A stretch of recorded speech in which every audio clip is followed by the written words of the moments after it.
నిన్న చాలా కలిసివేసింది నాకు. అంటే ఎందుకు చెప్తున్నాను ఇదంటే, జవాబుదారీతనం నేను ఓట్లు అడిగినప్పుడు మిమ్మల్ని నేను అకౌంటబిలిటీ చూపిస్తానని చెప్పాను.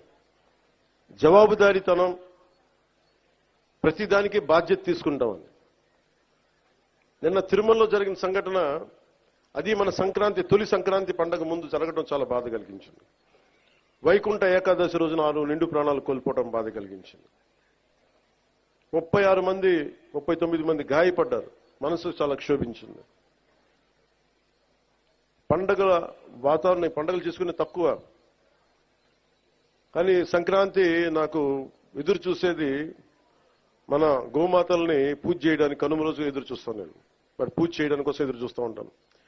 అలాంటి పరిస్థితుల్లో ఈ సంఘటన జరగటం, చాలా ఉత్సాహంగా జరుపుకునే పండుగ నాకు వ్యక్తిగతంగా, ఈ గోమాత కోసం చేసే పండుగలు కాబట్టి నాకు నేను చాలా బాధ కలిగింది. నేను వెళ్ళి పరామర్శించవచ్చు, వచ్చేయచ్చు. మీరందరూ ఎన్డీఏకి, చంద్రబాబు గారి నాయకత్వంలో మీరు నమ్మి ఓట్లు వేశారు.